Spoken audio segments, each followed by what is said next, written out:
Hi kids. So today's video is going to be an introduction to the poem The Butterfly. And I know you're going to be writing a short answer response due on Wednesday on Pavel Friedman's poem. So I thought I'd talk a little bit about it. When World War II ended and the Allied forces liberated all the different concentration camps in Europe, hidden collections of artwork, including poetry and diaries, were discovered. In Terezin, which was a Nazi concentration camp near Prague in the Czech Republic, a collection of children's artwork was found.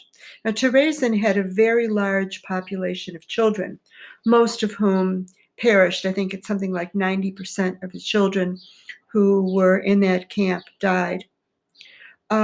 But because of this poem, the butterfly has become kind of a universal and iconic symbol of the Holocaust. And it's a little bit ironic because, we generally think of a butterfly as a symbol of new life and transformation and change and beauty and freedom. In recent years, students have engaged in worldwide butterfly projects to memorialize and honor the 1.5 million children who lost their lives in the Holocaust.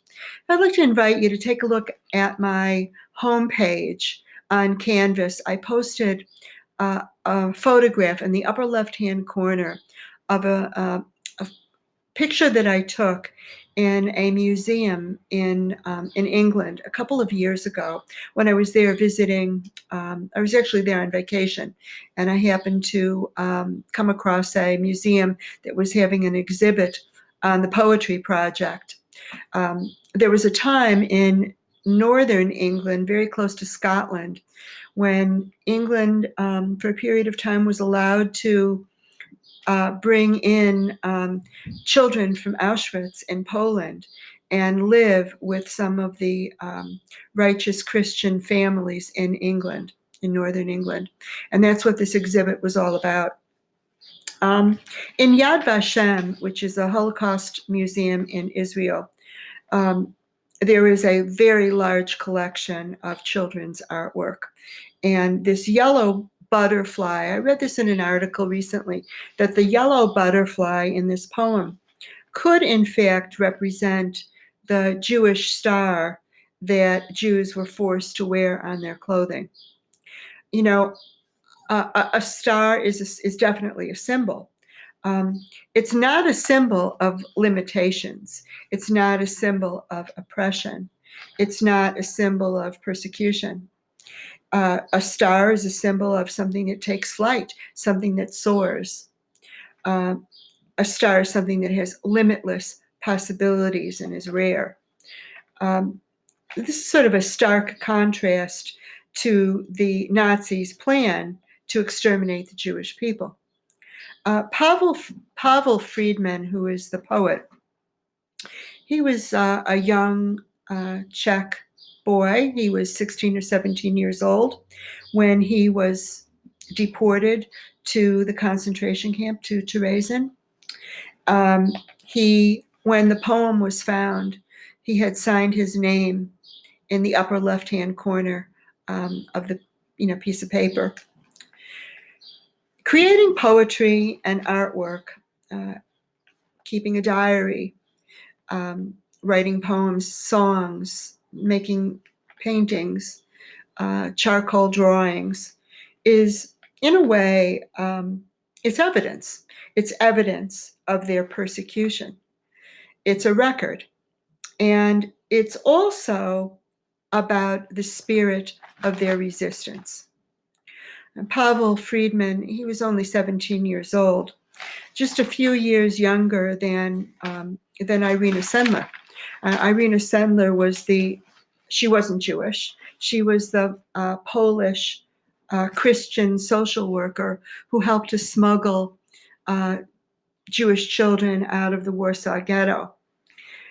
Acts of resistance are traits of great beings, and you're going to see that a lot of these, people who helped the Jews were actually very young people. Artwork that documented suffering, it could have been confiscated by the Nazis, and then that would have meant uncertain death right then and there. And I think, you kind of see this in Milkweed, how children were special targets of the Nazis. Hitler saw the next generation as the promise, or in his eyes, the threat of the future of Jews in Europe. 1.5 million Jewish children died in the camps. But let's remember the righteous Christians who saved children's lives.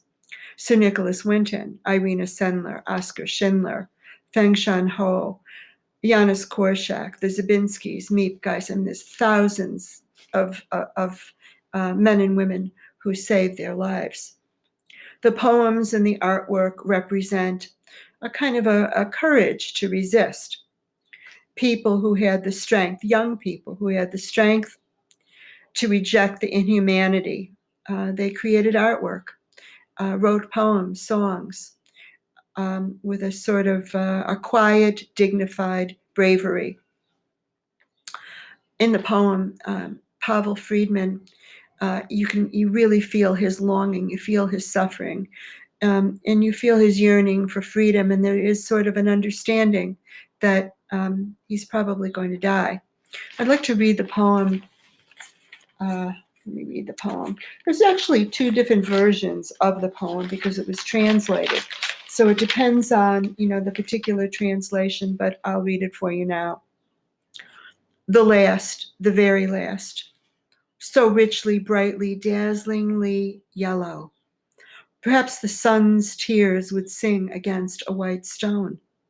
Such a yellow is carried lightly way up high. It went away, I'm sure, because it wished to kiss the world goodbye. For 7 weeks I've lived in here, penned up inside this ghetto. But I have found my people here.